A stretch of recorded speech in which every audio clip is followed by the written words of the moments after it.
तब उसके अंदर स्वयं ही संतुलन बिगड़ जाता है, बैलेंस बिगड़ जाता है। उसकी एक विचित्र सी व्यवस्था अपने कुंडलिनी योग में बनाई हुई, जो स्वाधिष्ठान चक्र कुंडलिनी में असर मार्ग में है, जिस चक्र से कुंडलिनी गुजरती है, जिस चक्र के कारण सारी सृष्टि की निर्मित हुई, आकाश के ग्रह गोल सारे तारे जिस चक्र के मारे इस संसार में आए, उस चक्र का स्थान हमारे भी अंदर पेट में है। वो चक्र नाभि चक्र से निकल के और उसके चारों तरफ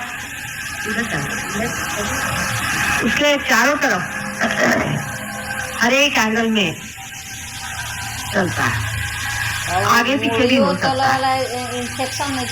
जैसे कमल की डेट होती है उस तरह वो लचीला होता है।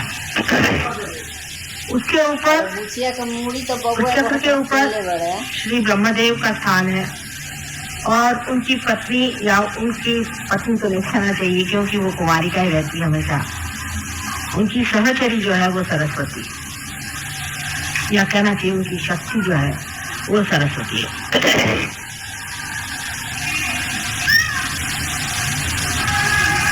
इस चक्र को मनुष्य के अंदर भी हम लोग बाहर से देख सकते हैं। इसे आंख से हम नहीं देख सकते, लेकिन इसका जो जड़ रूप है, इसका जो ग्रोस रूप है, उसे डॉक्टर लोग आउटिक प्लेक्सस कहते हैं। इस चक्र में 6 पंखुड़ियां हैं, उसी प्रकार आउटिक प्लेक्सस में भी 6 सब प्लेक्सस होते हैं। लेकिन डॉक्टर लोग इस बात को नहीं मानेंगे जब मैं कहूंगी कि इस चक्र का मुख्य कार्य ये होता है कि पेट में जो मेद है, जो फैट है, उसको मेंदु माने अपने मस्तिष्क जिसे कहते हैं या जिसे आप ब्रेन कहते हैं, उस ब्रेन के सेल्स का रिप्लेसमेंट करना। यहाँ का जो मेद है, जो फैट है, उसको इवॉल्व करके, उसकी उत्क्रांति करके उसको इस योग्य कराना कि वो अपने ब्रेन का सेल बने। जब हम बहुत विचार करते हैं, जब हम बहुत प्लानिंग करते हैं, जब हम बहुत सोचते हैं, जब हम रजोगुण को इस्तेमाल करते हैं, तब ये कार्य बहुत वेग से होता है, इसमें गति आ जाती है। हर समय हम लोग सोचते रहते हैं, फिर हमारा सोचना भी नहीं बंद होता। पूरी समय हम विचारों के चक्कर में उलझ जाते हैं, एक मिनट भी हम अपने विचार को रोक नहीं पाते। हजारों तरह के विचार हम एक के ऊपर एक लाते जाते हैं और प्लानिंग में लगे रहते हैं। ये कार्य अविरत होते रहता है, लेकिन जब इसकी गति बहुत ज्यादा, जरूरत से ज्यादा बढ़ जाती है, तब इस चक्र के जो दूसरे कार्य हैं, जिसे कि हम कह सकते हैं कि हमारा लिवर, हमारा स्प्लीन, हमारा पैनक्रियाज, हमारी किडनी, हमारा यूट्रस, इन सब चीजों को ये चक्र देखता है,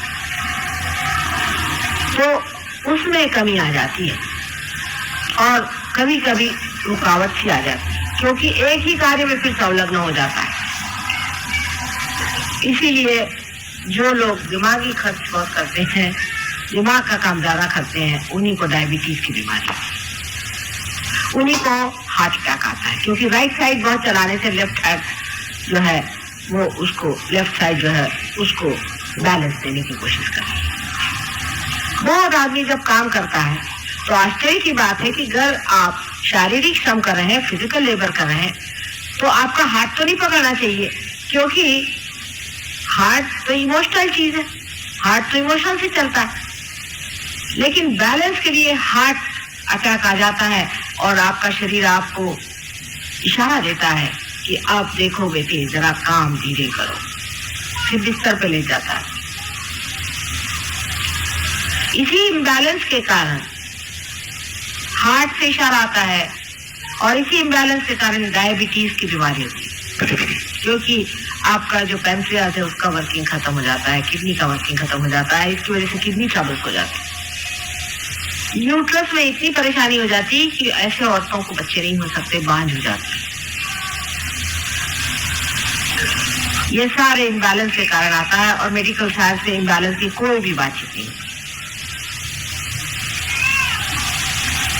हम लोगों ने डायबिटीज बिल्कुल 1000 गुना ठीक किया है सहयोग ने।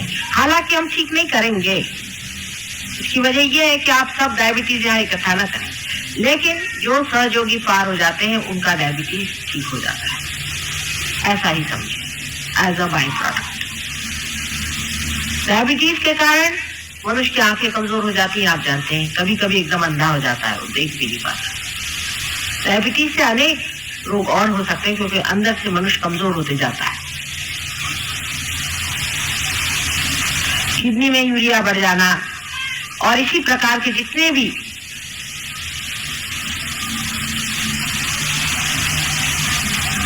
लेफ्ट साइड की बीमारियां हैं वो राइट साइड के अतिक्रम से होती है। और फिर विचार का भी ऐसा हो जाता है कि जब मनुष्य विचार को अत्यंत जोर से गतिवेग से करता है तो उसके ब्रेन में भी एक तरह का मोमेंटम बन जाता है, यानी वो फिर उसे रोक नहीं पाता और वो इस कदर बेतहाशा पागल की तरह सोचने लग जाता है कि अब वेस्ट में इस तरह के अनेक लोग हैं। इसीलिए जहां पर कि रजोगुण अतिशय पे पहुंच गया, जहां रजोगुण बिल्कुल उसके अंतिम एक्सट्रीम पे पहुंच गया, वहां पर लोग अब ड्रग्स लेने लगे। वैसे भी रजोगुणी शराब पीते हैं अधिकतर। रजोगुणी इसलिए शराब पीते हैं क्योंकि उनको लगता है इससे कुछ बैलेंस आता है, एस्केप है। मस्तिष्क की जो अत्यंत क्रिया होती है उसे बचने के लिए, उसे एस्केप करने के लिए लोग शराब पीते हैं, पर इसका वो इलाज नहीं, फिर आप तमोगुण में आ गए। और इतने अति से आप दूसरी अति पे पहुंच जाइए तो फिर उतनी अति से आप फिर उसी अति पर पेंडुलम के जैसे दौड़ते रहिए। एक अतिशयता अगर आप लोग ले ली तो आप दूसरे अतिशयता पे पहुंचते हैं। तो जब आपने अतिशय एक तरह से नशा चढ़ा लिया काम करने का, अति काम करने का, तो उन देशों में जहां की अत्यंत ज्यादा प्लानिंग हो गई, हर एक चीज जहां पर बिल्कुल रजोगुण की अति हो गई है, वहां अब आपको यंग लड़कों में 30 साल के नीचे बच्चों में, या समझ लीजिए 35 साल के नीचे लोगों में आपको 100 में 2 या 3 ऐसे मिलेंगे जिन्होंने ड्रग्स अभी तक चखी नहीं। सोचिए आप, सोचिए कितनी हद हो गई वहां पे। और कम से कम 30% लोग वहां ऐसे हैं जो रेगुलरली, इसमें के रेगुलरली जिसको कहते हैं ड्रग्स लेते हैं। 13 साल की उम्र से लोग वहां ड्रग्स लेना शुरू कर दिया। ये स्केप हो गया शुरू। ये नेचुरल है, क्योंकि जब आप इस कदर परेशान हो जाए अपने विचारों से कि आप जी नहीं सकते हैं, तो कहीं ना कहीं अपने से भागिएगा, आप अपने को देख भी नहीं पाएगा, आप अपने को फेस नहीं कर सकते। उसके साथ फिर और भी चीजें जुड़ती जाती हैं।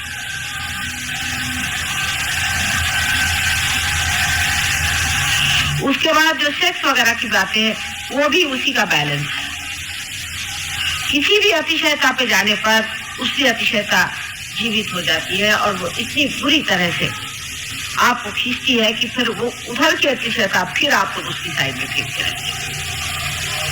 इसी उधेड़ बुन में, इसी दौड़ धूप में मनुष्य कोलैप्स हो जाता है, मनुष्य खत्म हो जाता है। और इसीलिए वहां पर इस कदर आत्महत्याएं हो रही हैं और लोग समझते नहीं कि जहां इतना एफ्लुएंस आ गया, जहां इतनी सुगमता आ गई, वहां लोग क्यों मर रहे हैं। उनके बच्चे हैं, वो अपने माँ बाप को छोटी उम्र में छोड़ देते हैं। बुढ़े लोग अनाथालय में पड़े हो, छोटे बच्चे अनाथ बने हैं। शादियां एक एक आदमी 10-10 बार करता है, उसमें भी इतनी विकृति। मैंने कल आपसे बताया कि कितने विकृत हो गए, यानी उनकी विकृति की हद हो गई। अब हम लोग रजोगुण पे उतर रहे हैं, ठीक है, लेकिन उसकी भी मर्यादाएं बांधनी पड़ेगी। इसीलिए हमारी मर्यादाएं बांधने के लिए मर्यादा पुरुषोत्तम श्री राम रजोगुण के ऊपर में रखा दिए गए कि अपनी मर्यादाएं बांधनी पड़ेंगी। हम लोगों का सारा जीवन ही मर्यादाओं में बंधा हुआ है, लेकिन रजोगुण की जब जोरी चढ़ती है तब मर्यादाएं बुरी तरह टूटती हैं।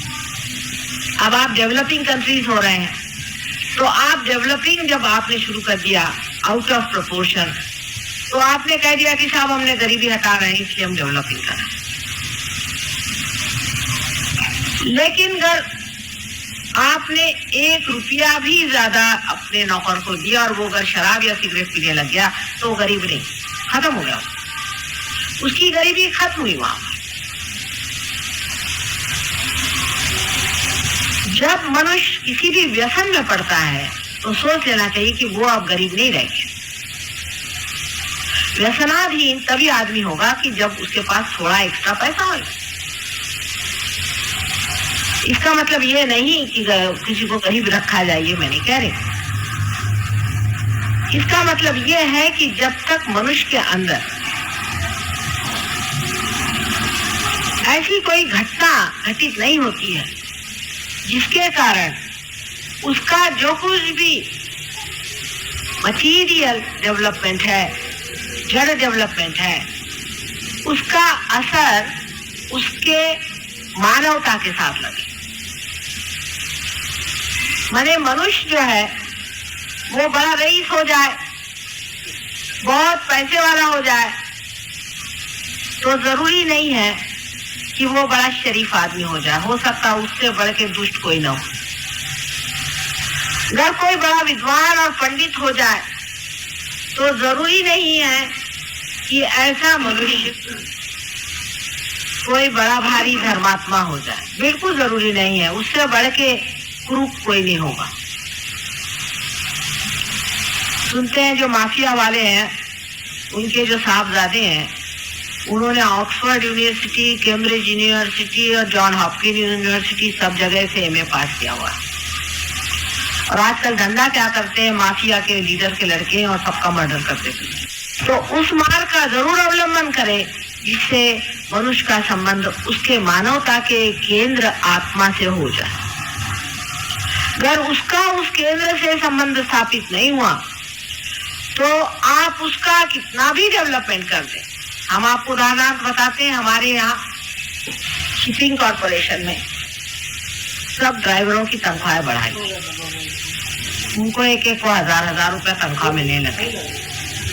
थोड़े दिन में उनकी सबकी पत्नियां आई और कहने लगी कि माता जी साहब ने सबकी तनख्वाह क्यों बढ़ा दी। मैंने कहा क्यों? पहले 400 कमाते थे तो सुख में थे, अब सब लोग शराब पीने लगे और इन लोगों ने औरतें रख ली हैं और अब कुत्ते पे पड़े रहते, घर पे आते ही रात भर।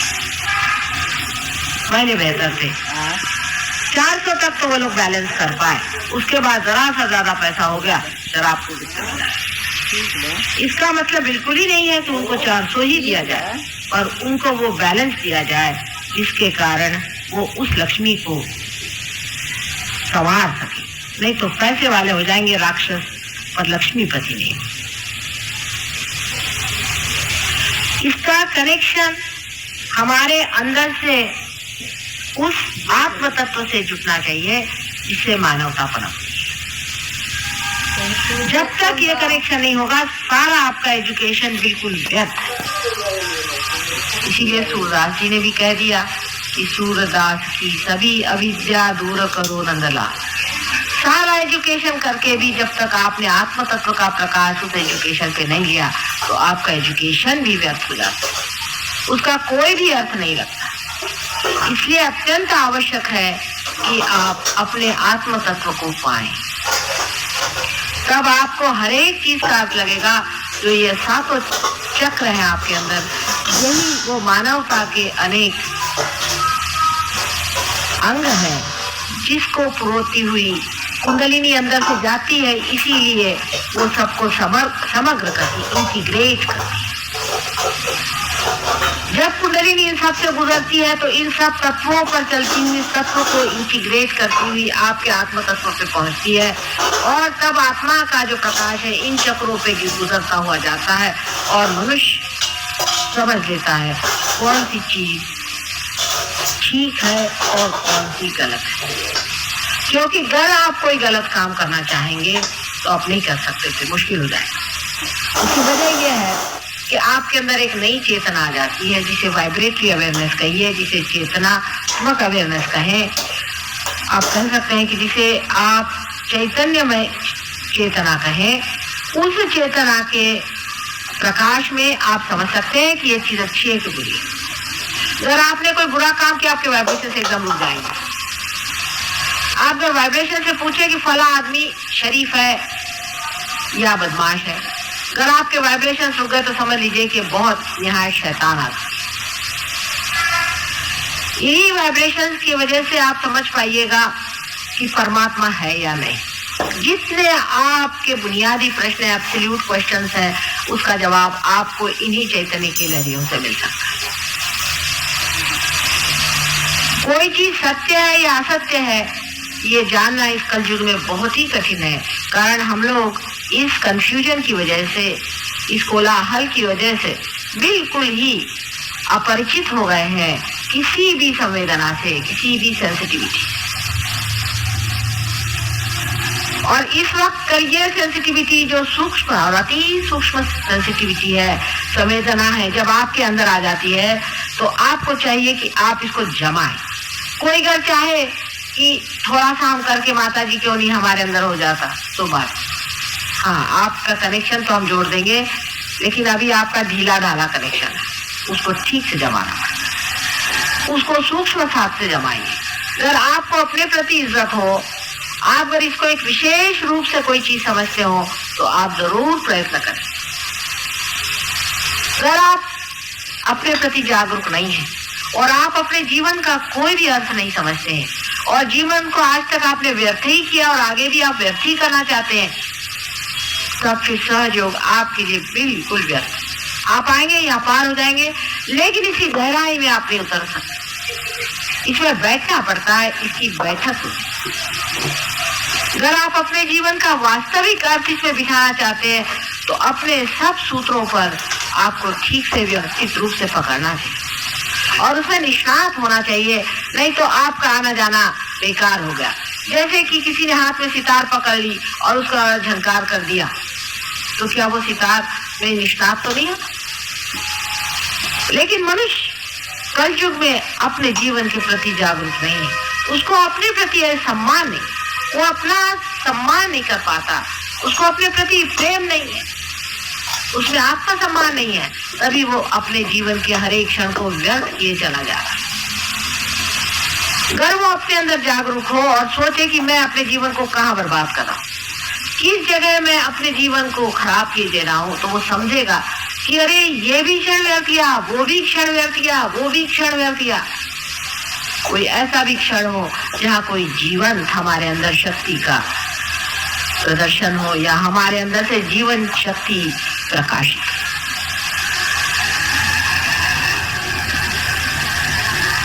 यही स्वार्थ है, स्व का अर्थ खोजना ही स्वार्थ है, बाकी सब जो है ये माया का खेल। मनुष्य सोचता है कि इसमें स्वार्थ मिलेगा, उसमें स्वार्थ है, उसमें स्वार्थ है, लेकिन अगर मिलता होता तो कहीं चिपक के रह जाता, कहीं भी स्वार्थ नहीं मिलने वाला। स्वार्थ, स्व का अर्थ समझने से ही स्वार्थ घटित हो सकता है और इसलिए स्व का सिर्फ अर्थ ही नहीं समझना, उसमें एकाकार होना है। इसी को हम मेडिकल टर्मिनोलॉजी में ऐसा कहेंगे कि पैरासिम्पैथेटिक नर्वस सिस्टम पे कंट्रोल आ जाना चाहिए। अब डॉक्टर कहेंगे तो कैसे हो सकता है? हाँ, इन लोगों से नहीं हो सकता, डॉक्टरी से नहीं हो सकता है, किसी भी विद्वान से नहीं हो सकता, किसी पढ़ने लिखने से नहीं हो सकता, न योग न सांख्य न किसी भी चीज से नहीं हो सकता। ये पहले ही कह दिया, अरे कितने वर्षों पहले से कह दिया, हजारों वर्षों पहले से कह दिया कि इससे नहीं हो सकता है। इसमें माँ की कृपा चाहिए, ठीक है।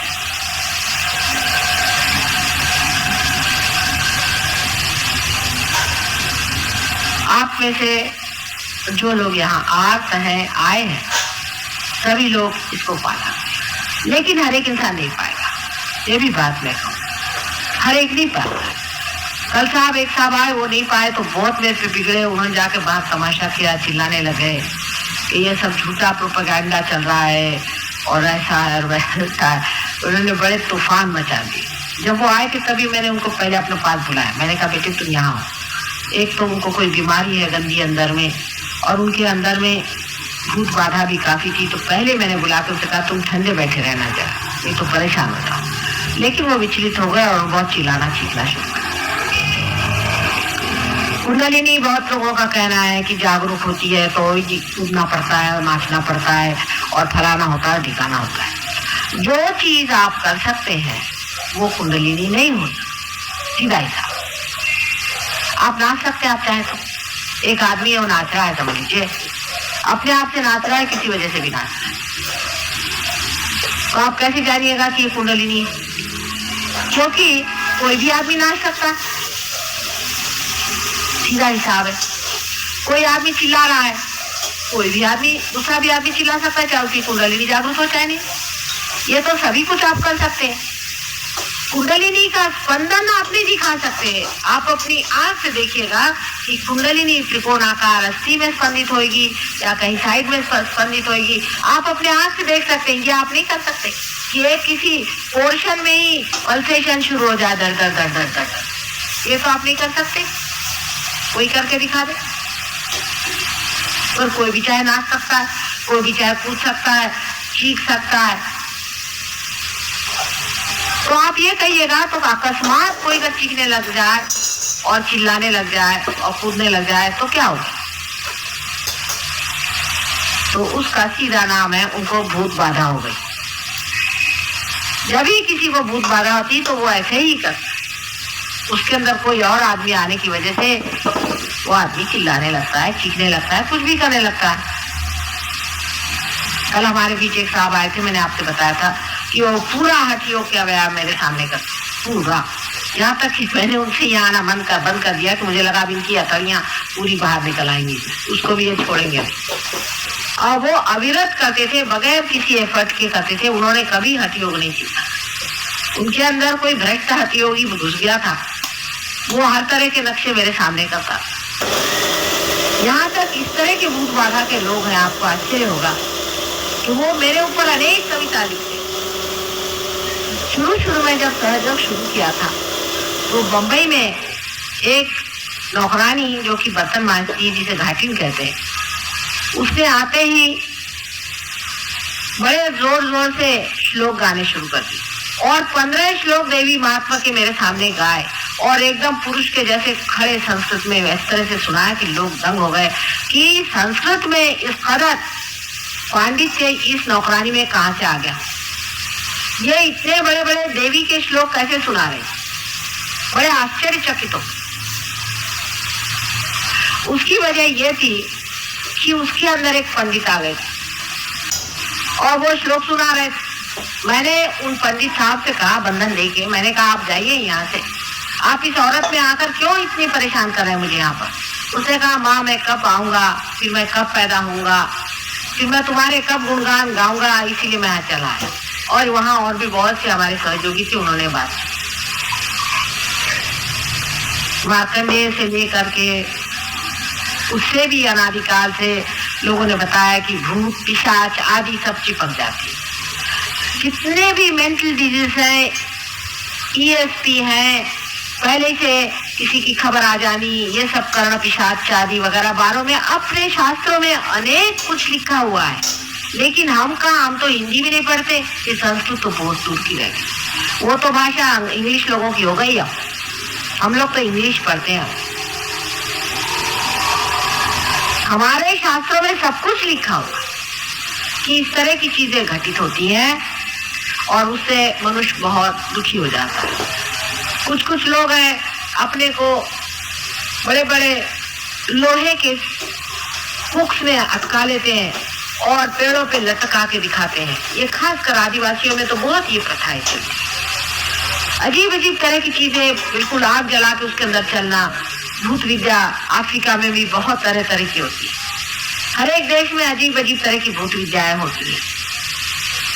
तो मनुष्य सोचेगा कि इसमें तो कोई विशेष चीज हो ही गई कि ये भाई आग में चल दिए।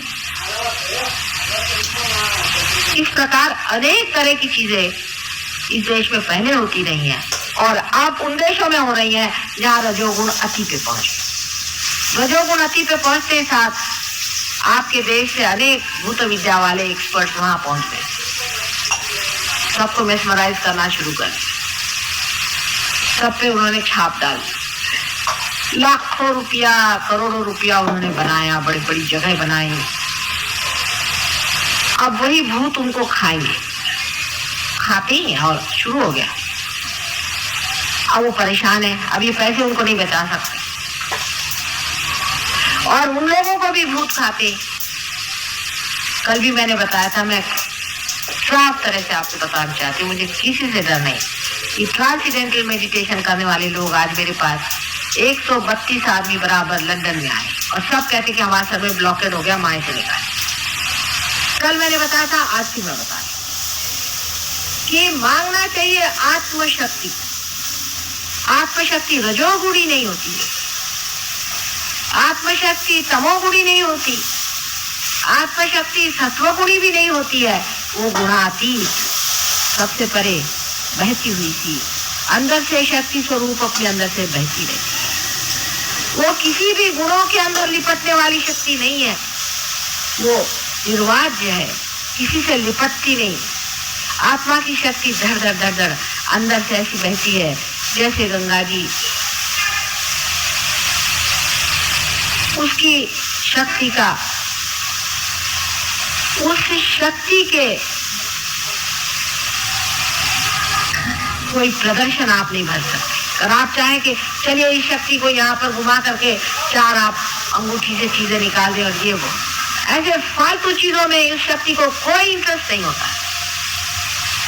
अंगूठी संगूठी होती क्या चीजें हैं, पैर के धूल के बराबर भी नहीं है। ये सब आपका अटेंशन खराब करने की बात है। सिर्फ सत्व गुण में रहने से, मध्यम का रहने से, मध्यम स्थिति में रहने से मनुष्य गुणातीत हो सकता है। क्यों?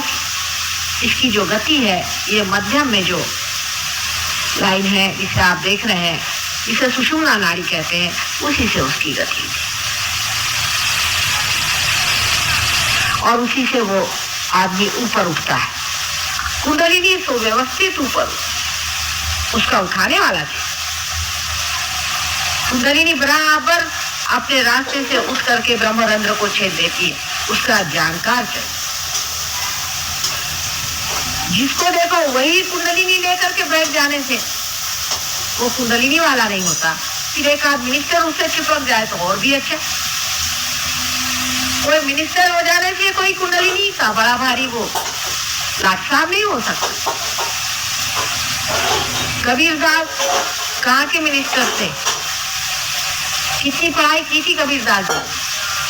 कौन से यूनिवर्सिटी स्कूल में पढ़े थे वो? तुकाराम कौन से यूनिवर्सिटी स्कूल में पढ़े थे? कहाँ के वो मिनिस्टर थे? कहाँ के राजा थे वो? इतना ज्ञान कहाँ से पाया? ज्ञानेश्वर कहाँ के पढ़े लिखे थे? कहाँ उन्होंने इतना ज्ञान पाया? कौन सी पाठशाला में गए थे वो?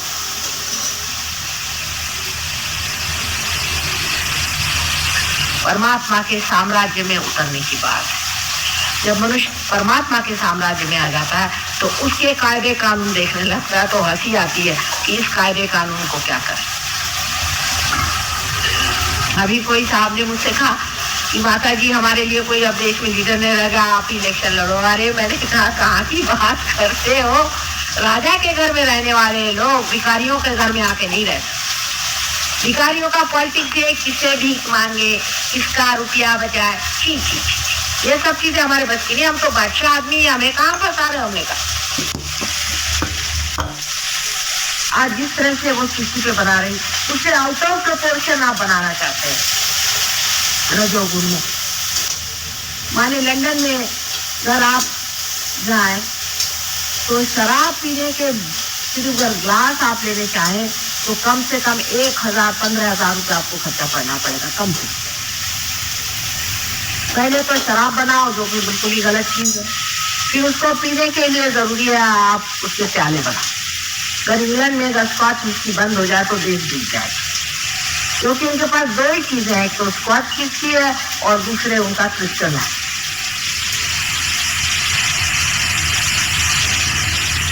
जब मनुष्य वहां बढ़ने लगता है तो वो दूसरों की कमजोरियों पे ही चलता है। अगर कमजोरी नहीं हो तो आदमी को क्या दरकार होगी चीजों की, उसको कमजोर बना दिया जाता है। जिस प्रकार की औरतों को ये कि भाई तुम्हारी बॉडी ऐसी होनी चाहिए, तुम्हारी शक्ल ऐसी होनी चाहिए, तुम ऐसे होना चाहिए, तुम्हारे अंदर ये चीज होनी चाहिए, औरतें लगी खर्चा करना, उनके अंदर वो कमजोरी डाल दी। रेस का घोड़ा जरूर खेलना चाहिए अगर आप लंदन में रहते हैं, नहीं तो आप वहां से सभ्य नहीं, एलिट नहीं है, आपको रेस का घोड़े का सब आना चाहिए।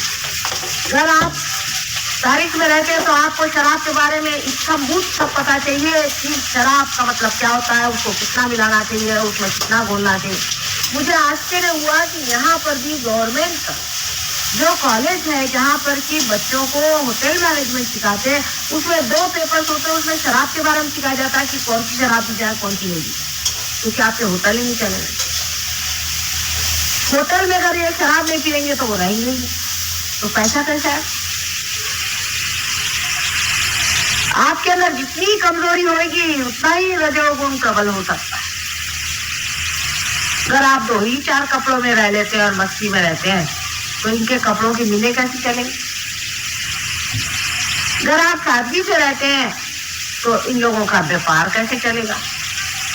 अमेरिका अगर जाइए आप तो 50 तरह के हैंडल्स होंगे, यहाँ तक कि खपरें जो सर पे होती है वो हजारों तरह की होगी।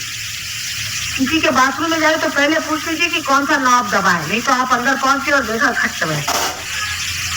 इतना तमाशा करने की क्या जरूरत है? इस कदर आराम पसंद, इतना ज्यादा कंफर्ट होने की क्या जरूरत है कि हर समय वो लोड़ता रहे? क्योंकि शराब के बाद लोड़ना जरूरी, लोड़ने के लिए कंफर्ट जरूरी है, और कंफर्ट जब जरूरी है उसके लिए हर तरह की चीज, कुशन बनना चाहिए, फलाना ठिकाना बनना चाहिए, उसमें वो चीज होना चाहिए। ये ज्यादा झूठता है, मैं आपसे कहती हूँ, इतनी अग्नि ने सारे मनुष्य के अंदर, और उसमें शर्म नहीं आती। उसने बड़े बड़े साइंस बनाए हैं, शराब पिलाने के भी साइंस बनाए हैं। फिर औरतों को किस तरह से खूबसूरत रहना चाहिए, उनको टैनिंग करना चाहिए, चाहे उसमें शर्म उतर जाए उनकी हल नहीं, उनका बॉडी जरूर टैन होना चाहिए। उन्होंने एक चक्कर चला दिया टैनिंग का।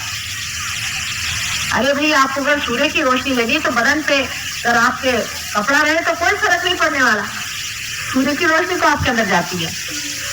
लेकिन टैनिंग होना चाहिए, उसलिए इस तरह के नजारे होते हैं कि आप चल नहीं सकते किसी भी सीशोर पे। एक दिन ये सारे सीशोर सुखड़ करके इन सब औरतों को खींच लेगा अपने, सब क्या कर सकते। निर्लज्जता संसार में फैलाना चाहिए, क्योंकि निर्लज्ज नहीं होंगे तो इनके कॉस्मेटिक्स कैसे बिकेंगे? इन्होंने जो जो चीज औरतों को बेवकूफ बनाने के लिए बनाई हुई है वो कैसे लेंगे?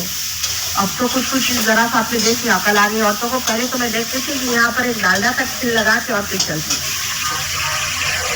तो मैंने काफी इस पर लेक्चर दिया कि बाबा कम से कम एक डालडा रखूंगी तब करो। हील्स पहनेंगी तो इतनी ऊंची ऊंची पहनेंगी, आखिर कोई आप ऊंट बनना चाहते हैं? आप इंसान है, भगवान ने आपको कायदे का बना दिया, इसलिए इतने परेशान। ब्यूटी कॉन्टेस्ट बना रहे हैं, बताइए आप।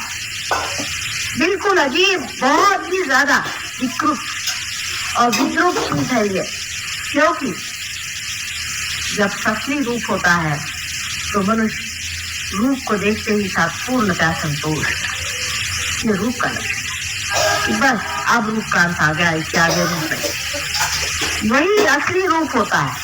लेकिन ये तो ऐसा रूप है कि अभी चले एक दूसरा देखा, उसके बाद दूसरा बंदर देखा, उसके बाद तीसरा बंदर देखा, बंदरियां ही बंदरियां, सब कुछ भरी पड़ी। मैंने कहा यहाँ कोई सच्ची शादी एक भी नहीं है, सब बंदरियां ही है, जो इसके गर्दन में कूद रहे उसके गर्दन में कूद रहे, और ऊपर से बड़ा घमंड है उनको कि हम तो बहुत ही ज्यादा वाह वाह वाह एडवांस। ऐसी गधापन की अपने यहाँ की औरतें न करें तो बड़ी मेहरबानी हो जाए। अभी भी इस देश में बहुत देवियां हैं और बड़ी पूजनीय देवियां हैं, इसीलिए आदमियों के किसी भी गलतियां होने पर भी ये देश रुका हुआ है।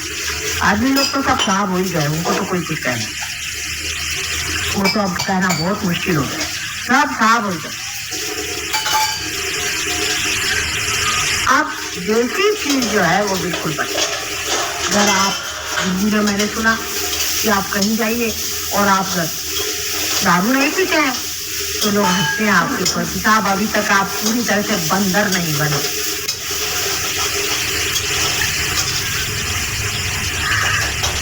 और जब तक बंदरों के दुमे नहीं करती तब तक और भी उनको खुशी नहीं होती कि जब तक आपने 2-4 लड़कियां इधर उधर से ला करके और नचाए नहीं तो आप काम करें। आजकल यहाँ के बुढ़ों को शौक हो गया है कि हम उल्लू न बने। वो एक हमने नागपुर हमारा है जहाँ हम रहते थे, वहाँ के लोग कुछ क्रूर जरूर है, कभी कभी पते की कहते हैं, पहले बुलबुलों को हसरत हुई कि उल्लू न हुए, तो बजाय इसके कि समझदारी रखे, कुछ शांति रखे, कुछ शान अपने रखे। बुजुर्गों को आजकल ये शौक हो रहा है कि हम जवानों जैसे जाकर के वहाँ वो नाचते कूदते हैं ना लोग, झपड़े रख करके उस तरह से हो जाए। एक साहब मुझसे कहले साहब इसमें क्या हर्ज आपको है, हम गरीब सी बन के घूमे तो आपको क्या हर्ज है। साहब मैंने कहा मुझे कोई हर्ज नहीं, लेकिन मैं आपसे इतना बता दूं कि आप इस वक्त ऐसे लग रहे हैं जैसे कोई पिशाच होता है। और अगर आप पहले ही से पिशाच बने घूम रहे हैं तो रास्ते में अगर कोई पिशाच आपके ऊपर बैठ जाए तो वो दोष किसका होगा? पिशाच का नहीं, आप ही का होगा। क्योंकि वो देखेगा ये अच्छा एजेंट मिल रहा है, आप नहीं बैठा जिस पे जम जाएंगे पूरा। आपकी शक्ल ऐसी है उसमें सिर्फ भूति आकर्षित हो। ये सब रजोगुण की कमालात है। सुनिए कि आपको पिशाचों जैसे घूमना है तो आप रजोगुण बनिए, डेवलपमेंट करना है तो करिए। जो पैंट 10-10 दिन नहीं धुलती, एक लेडी तो सुनते हैं कि उसने पहनी है तब से उसे धोई ही नहीं कितने दिन से, उसी के साथ नहाती है और सुखाती है। एक एक तमाशे सुनिए आप, उनकी हाइएस्ट डेवलपमेंट आपसे बताएं। अब वहां पे एक पंग क्रॉक नया निकला है, शायद आप तक पहुंचा नहीं है, हो सकता है पहुंच जाए। उसमें सिर्फ कुछ बड़ी बड़ी पिने लेकर के यहाँ से सिल दिया जाता है, दोनों साइड बड़ी बड़ी पिने, नाक में लाल, यहाँ पे शॉकिंग पिंक, यहाँ पे हरा, ये सब पत्तियां हैं, इनको निकाल के जोड़ दीजिए। और उसके बाद घुमा करते, और वहाँ कौन घूमते? बड़े बड़े प्रोफेसर। हमारे यहाँ कुछ प्रोफेसर बैठे, संभल के रहिएगा।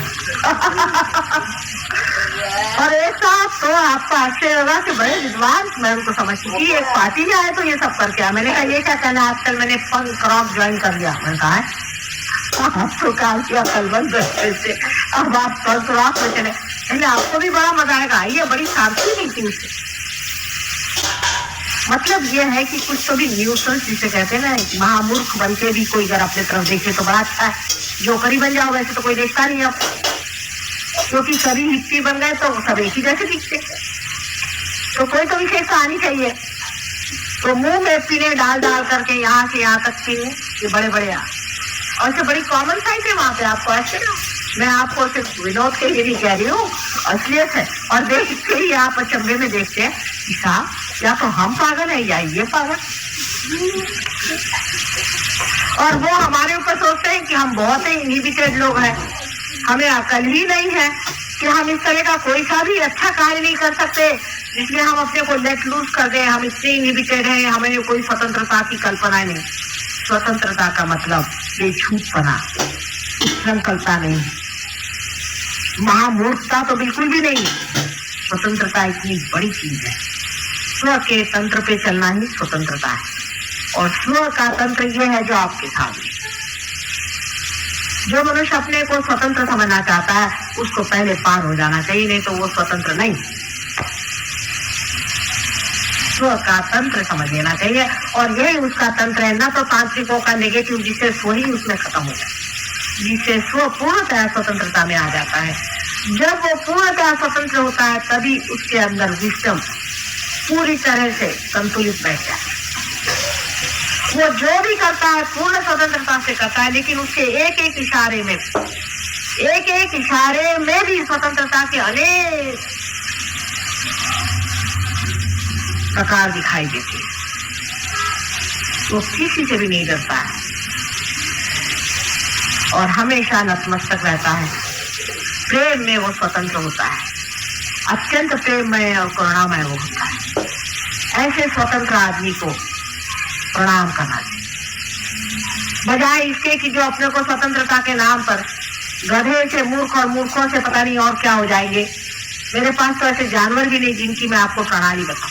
कोई मुझे ऐसे शब्द भी नहीं मिलते कि इन लोगों का वर्णन करो, क्योंकि कलयुग से पहले ऐसे कभी हुए नहीं थे।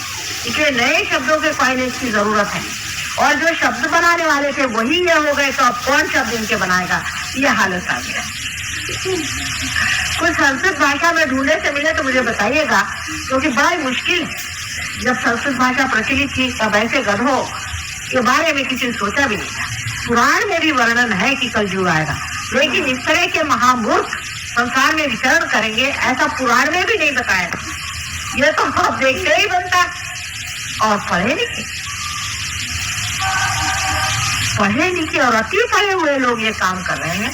इसको आप क्या कहिएगा, ये रजोगुण का प्रादुर्भाव है। अब आपका देश डेवलप हो रहा है, होइए साहब, लेकिन ये देख लीजिए नमूना। आप जरूर डेवलप होइए, लेकिन ये नमूना देख के कर कि वो जिस गड्ढे में पड़े हैं उधर आप जाके न कूदिए।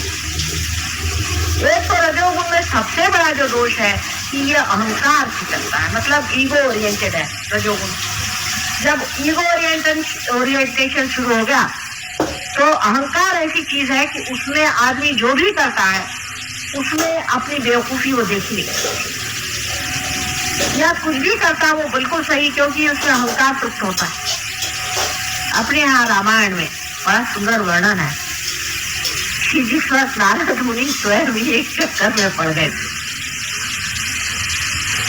ऐसे ही चक्कर है, ये रजोगुण के चक्कर है।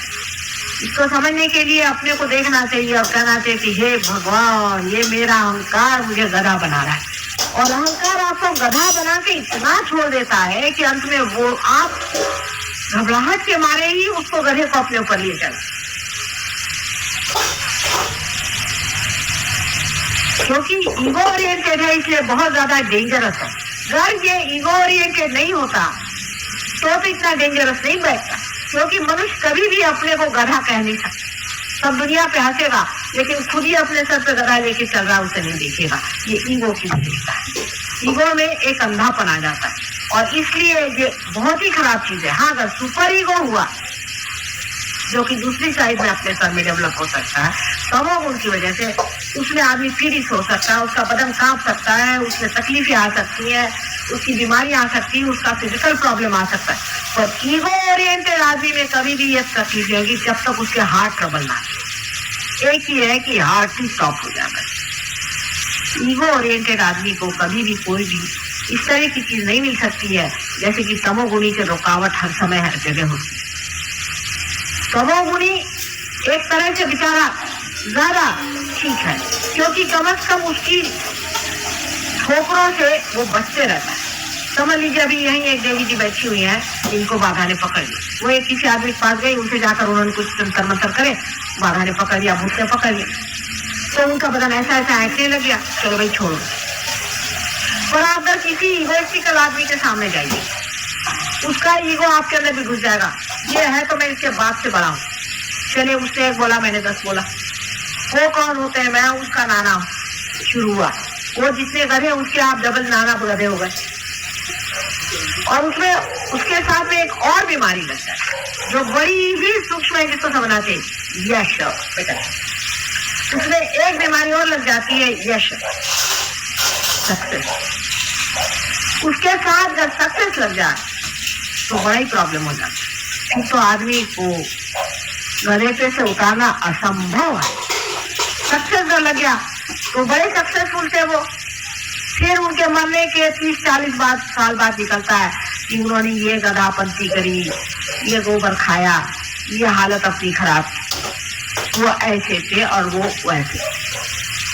तो लोग कहते वो तो ऐसे होंगे नहीं, क्योंकि ईगो में आदमी कुछ भी कर सकता है, कहीं भी जा सकता है, कैसे भी काम कर सकता है। बहुत से लोग हैं ईगो में अकल लगा करके और चोरी छिपे करते हैं, और कुछ लोग हैं खुलेआम करते हैं अगर एक्सपोज हो जाए। लेकिन सबके अंदर एक तरह की एक बड़ी दानव शक्ति कार्यान्वित। और इतनी महामुक्ता उस दानव शक्ति में है। जैसे कि मैंने आपसे कल ही बताया था कि लंदन में 77 साल की बुढ़िया नानी अपने ग्रैंड चाइल्ड से शादी करती है, उनको कोई आती, और नाना जी अपनी नातिन से शादी करते, इसमें उनको कोई हर्ज नहीं है। और उसके लिए वहाँ कायदा पास कराने वाले हैं, उसके लिए बड़ा वहाँ मूवमेंट हो रहा है कि इस तरह का आप हमारी स्वतंत्रता पे आप आक्रमण कर रहे हैं। ऐसे बेवकूफों से कोई सीखने की जरूरत नहीं, उनके पास कुछ भी अपने पास देने की चीज नहीं है। आप मेहरबानी करते उनसे कोई चीज नहीं, और ऐसे पैसे की भी अपने को जरूरत नहीं जिससे हम मामूर्ख हो जाए। ठीक है, डेवलपमेंट करना है तो गांधी जी के रास्ते बहुत अच्छे बने हुए हैं, उनके रास्ते से बनाओ, अपने स्थायित्व पे चलो, अपने पास जो संपदा है, अपने पास जो सत्ता है उसे लेकर। हम लोग कितने बेवकूफ बन रहे हैं ये भी आप समझ लीजिए। हमारे पास अगर हम पीतल के इसमें खाते हैं तो बड़े गर्व की बात है कि हमारे पास इस कदर पीतल है, और ये लोग प्लास्टिक के इसमें खाते हैं, और हम लोग चाहते हैं कि हमारे यहाँ प्लास्टिक आ जाए, नहीं तो स्टेनलेस स्टील आ जाए। स्टेनलेस स्टील भी कोई खाने की चीज होती है जिसको कि लोहा कहते हैं, लोहे में लोग खाएंगे, ऐसा पहले कहते थे पुराण में। हम लोग जब छोटे थे तब कोई कहता था कि ऐसा जमाना आएगा जब लोग लोहे में खाएंगे, तो हम लोगों की माँ वगैरह कहती थी हे भगवान ये कौन सा जमाना आ जाएगा कि ऐसी दुर्दशा आ जाएगी, ऐसी गरीबी आ जाएगी कि लोग लोहे में खाएंगे। हे भगवान, कांसे में खाएं, पंचधातु में खाएं, कुछ बढ़िया चीज में खाएं, ये क्या? तो अब स्टेनलेस स्टील में लोग खाते। मैं वहां से लंदन से आती हूँ तो मुझे लोग लिखते हैं कि भाई नायलॉन की बढ़िया वहां साड़ी मिलती है, अमेरिकन जॉर्जेट लेके आओ। वहां सब लोग हंसते हैं इंग्लिश लोग, अरे क्या आपके यहाँ कॉटन इतना बढ़िया होता है और आप ये रद्दी कहाँ से ले जाते हैं वहां? अपने यहाँ कोई अगर कॉटन पहने तो लोग हंसेंगे कि ये क्या कॉटन पहने। वो दिन दूर नहीं जबकि खादी सारे संसार में छाई, वो दिन बिल्कुल दूर नहीं, आप मेरा विश्वास माने, क्योंकि इसके अंदर हाथ से बने हुए वाइब्रेशन है। और वो लोग इस चीज की महत्ता समझते हैं, इस खादी की महत्ता समझते हैं, लेकिन हम लोग बेवकूफ हैं जो हम नायलॉन बड़ी भारी चीज समझते हैं। आप जानते हैं कि नायलॉन से अनेक बीमारियां हो जाती हैं, ये मनुष्य के विरोध में है, लेकिन हमें नायलॉन क्यों पसंद? क्योंकि वे हम लोग बड़े अंग्रेज बनते हैं। आप 10 के जगह 2 साड़ियां पहनिए, लेकिन कायदे की साड़ी पहनी। आप 10 के जगह 2 कपड़े पहनिए। अब अपने यहाँ लोगों को आश्चर्य होता है कि कॉटन से टेरिकॉट महंगा है, उनको बहुत ही आश्चर्य होता है, ऐसे कैसे संभव नहीं है। वहां अगर कॉटन अगर आपको वहां पर 10 पाउंड का मिलता होगा तो टेरिकॉट 2 पाउंड का मिलता है। तो अगर कॉटन कहीं मिले कि कॉटन मिल रहा है तो लोग दौड़े जाते हैं, कहते उसका फील कितना सुंदर है। हम लोग अभी भी इस्त्री पे इस्त्री मारे रहते, वो कहते भाई इतना ज्यादा छुट्टी फूटी लोगों से हमारा जी घबराता है, गुस्सा है, काहे को इस्त्री करते रहते हो सुबह से शाम तक? अरे अपने मन की भी कोई इस्त्री करो। बाहर की झकपकाहट जिसे हम लोग सोचते हैं कि बहुत बड़ी चीज है, उससे लोग हंसते हैं। अंग्रेज लोग बहुत हंसते हैं। हमारे कुछ इंग्लिश शिष्य आए थे तो कह ले भाई हमें बम्बई ज्यादा पसंद है बनिस्बत दिल्ली के। ठंड में थे ना, हमने कहा क्यों? कहने यहाँ से एवरीबडी तो वेस्टर्नाइज ऑरेंज। मैंने कहा वेस्टर्नाइज हाउ डू से? कहले यही सब लोग सूट जा रहे घूम रहे। उन लोग को समझ नहीं आता, वो इसको समझ नहीं पाते। तो मैंने उनसे कहा तुमको भी इन पे रोक जाना है तो सूट पहन के आना, नहीं तो इन पे रोकने पड़ेगा। जब यूनिवर्सिटी जाना तो सबसे बेस्ट सूट पहन के जाना। अंग्रेज अगर सूट में आया तो उसी के पैर पे हमारा हिंदुस्तानी गिरता है, और ऐसे वैसे नहीं गिरने वाला अगर तुम ऐसे वैसे कपड़े पहन के आओगे। तुम नहीं समझते, अभी भी हमारे अंदर वही स्लेविश मेंटालिटी हजारों वर्षों की चली आ रही, वो छूटने नहीं वाली। हमारे जो बाप दादे हो गए वो ये सब पहनते नहीं थे, लेकिन इंसानियत के मादा उनके अंदर बहुत जरूरत से ज्यादा था। एक एक आदमी अगर सोचिए तो लीजेंडरी करना चाहिए उन लोगों को। क्या लोग थे, एक बार शब्द दे देते थे तो उसी शब्द पे चलने वाले, जिनके बारे में सारे संसार में लोग गुणगान गाते थे कि हिंदुस्तान का आदमी एक होता है तो वो यहाँ के हजारों बेकार लोगों से अच्छा होता है। वही हिंदुस्तान के आज की दुर्दशा हो। ये रजोगुण की कृपा है। स्वतंत्रता से पहले हम लोग बहुत अच्छे थे, जब गुलाम थे, जब कंधे से कंधे लड़ाए थे और सबसे जाकर के वहां पर सारे संसार के देशों से हमने अपनी स्वतंत्रता की मांग उठाई थी, वो हम लोग अलग थे। और आज रजोगुण के ये गुलामगिरी में हम लोग जब फंसे जा रहे हैं मटेरियलिज्म के, इस कदर गंदे हम हो रहे हैं, इसको समझने के लिए रजोगुण में उठते वक्त रास्ते में ही सत्वगुण की रेशा है। रुक जाइए वहां पर, उनका एक्सट्रीम देखते हुए बीच में आ जाइए। सत्वगुण तभी आता है जब रजोगुण के साथ धर्म चलता है, और धर्म हमारे पेट में नाभि चक्र में उसके चारों तरफ होता है।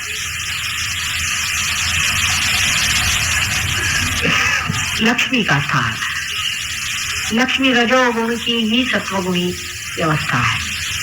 मैंने आपसे लक्ष्मी के बारे में पहले बताया था, कल भी बताया था कि लक्ष्मी स्वरूप जो मनुष्य होता है उसके एक हाथ से दान, दूसरे हाथ से आश्रय होना चाहिए। वो स्वयं मां स्वरूप होना चाहिए। उसके दो हाथ में कमल के फूल जैसी उसके अंदर सम्मान और उसके अंदर प्रेम की आभा हर समय रहनी चाहिए। जब उसके घर पे दरवाजे पे जाइए तो कहते हाँ बेटे कहाँ से आए, कैसे तकलीफ से आए हो, बैठो यहाँ रहो। मैंने अभी आज एक रईस आदमी से कहा कि भाई इसको लक्ष्मीपति है। पहले बहन जी अगर कोई चोर आ गया तो, मैंने कहा चोर भी आ गया तो भी कोई हल नहीं, बिठाओ, प्रेम से बिठाओ, उसकी चोरी बदल जाएगी। चोर कभी भी शरीफ आदमी की चोरी नहीं करने वाला। बहुत ही गया बीता होगा तो जाने दो, फिर उसके कर्मगति से क्या। अगर चोर आ जाए आपके घर में, उसको रख लीजिए, उसको प्रेम से स्वीकार करिए। वो 10 बार सोचेगा कि चोरी करूं कि नहीं करूं इस आदमी पे, ये तो मेरे बाप जैसा। उस आदमी को पैसे वाला कहना चाहिए, न कि उस आदमी को जो दुनिया भर में और सबको ही अपमानित करते फिरता है। जो आदमी हृदय से कमल के जैसा, अत्यंत सुंदर और गुलाबी कमल के जैसा, अत्यंत प्रेममय, भावना पूर्ण, जिसमें पूरा अपनापन बहता हो, जिसके अंदर भूंगे जैसा भी काला गड़ने वाला प्राणी भी जाकर आराम से सो सकता है, उस आदमी को लक्ष्मीपति अपने यहाँ कहते हैं। लक्ष्मी स्वरूप हुए बगैर ये रजोगुण आपको लाभदायक नहीं होगा। वो यूं ही कश्ती के तरह से जीता है, उसका जो भी पैसा है उसे वो व्यसनाधीन नहीं होता, अपने बच्चों के लिए वो पैसा नहीं छोड़ता, उसको व्यसन में नहीं डालता। उस पैसे का उपयोग वो दुनिया के कल्याण, वो एक ट्रस्टी स्वरूप होता है। शरद चंद्र की एक बड़ी सुंदर कहानी मैंने पढ़ी थी कि कुछ उन्होंने लिखा कि हम लोग कुछ टोले के लड़के एक बड़े भारी धनी के पास पहुंचे। तो जब हम पहुंचे तो उन्होंने कहा कि तुम क्या करना चाहते हो? तो उन्होंने कहा कि हम लोग एक ड्रामा करने चाहते हैं और ऐसा करना चाहते हैं और उसमें हम बहुत मॉडर्न लाइफ दिखाना चाहते हैं और आप हमें कुछ रुपया दीजिए। तो उनका सब बैठो बैठो बहुत बिठाया, उसके बाद चवन्नी उनको पकड़वा दी। तो ये लड़के बड़े गुस्से हो गए उनसे कि बड़ा ही कंजूस निकला, चवन्नी हमें पकड़वा दी।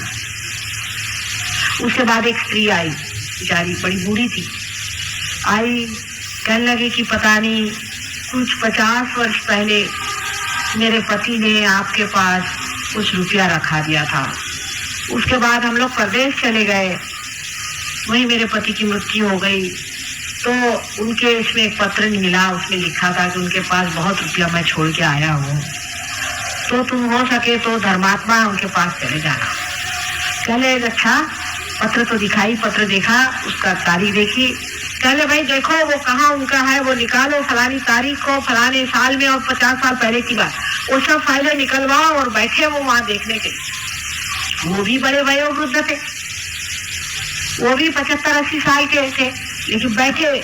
उसे कहा बहन अभी रुकी रहो, यहीं खाना खाना, यहीं रहना। इत्तेफाकन उनको 2-3 घंटे में उसका पता लग गया, 2-3 घंटे में उनको पता लग गया कि ये जो है ये रुपया दिया गया था। उन्होंने वो सारा रुपया उस औरत को वापस करके सूद सहित वो वापस कर दिया। ये लक्ष्मीपति का लक्षण कि धर्म में खड़े हैं, पैसा एक ट्रस्टी की तरह उसे इस्तेमाल करते हैं। बड़ी भारी, मैं शरद चंद्र को बहुत इसलिए मानती हूँ कि मनुष्य की धर्म का तत्व जो है उसको शरद चंद्र ने इतना सुंदर निभाया है, उसके धर्म तत्व को इतना सुंदर दिखाया है लेकिन हम शरद चंद्र को पढ़ते नहीं, हम तो रजनीश को पढ़ते हैं। रजनीश ये हमारे आजकल के सबसे बड़े हीरो हैं, दड़ियल महाराज और उनके चप्पा गोटी। ये हमारे लिए आजकल सबसे बड़े हीरो साहब हो गए। अपने संस्कृति में कभी भी पैसे वाले की महत्ता नहीं गाई, कहीं भी नहीं। हमेशा उसी मनुष्य की गाई गई जो धर्मात्मा है। और आपको भी पता होना चाहिए कि इस देश में आपकी कभी भी महत्ता नहीं गाई जाएगी। आप चाहे कितने भी मंदिर बनवाइए और कितने भी फालतू की चीजें करिए, आपकी तभी महत्ता गाई जाएगी जब आप धर्मात्मा हो। चाहे आपके पास पैसा है, उसको धर्म में लगाइए। और जब आप खर्च करिए तो किसी से कहिए नहीं कि मैंने आपके लिए खर्च किया। देते रहिए, देते रहिए।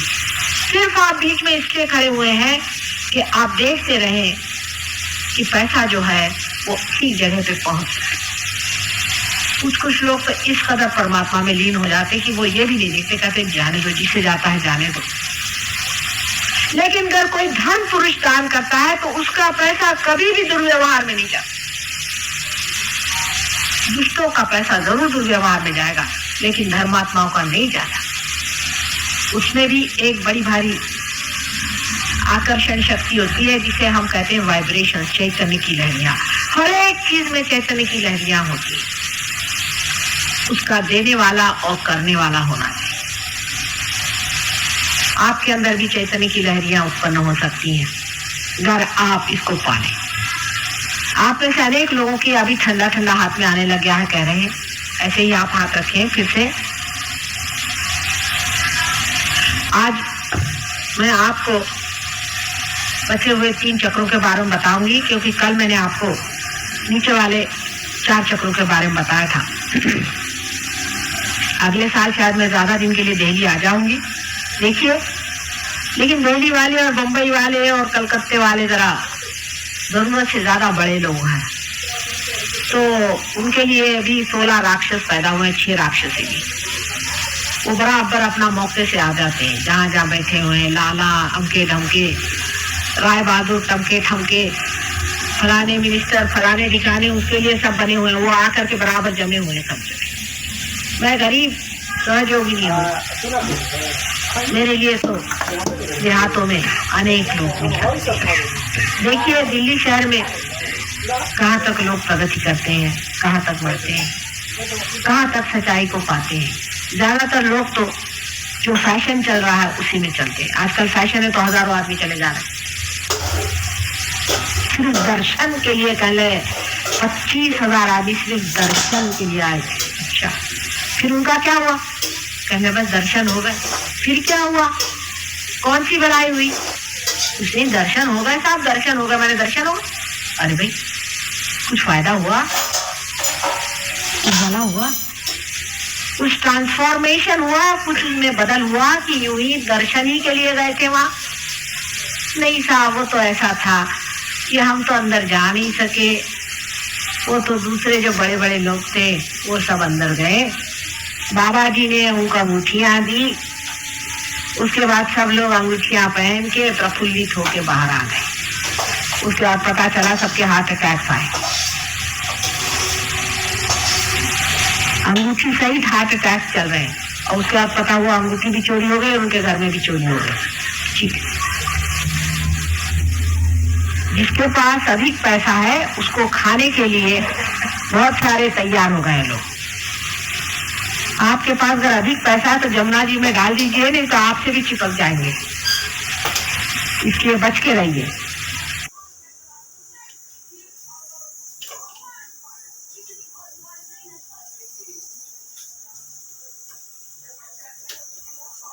इस तरह से आप सबके सब लोग बैठे, इस तरह से।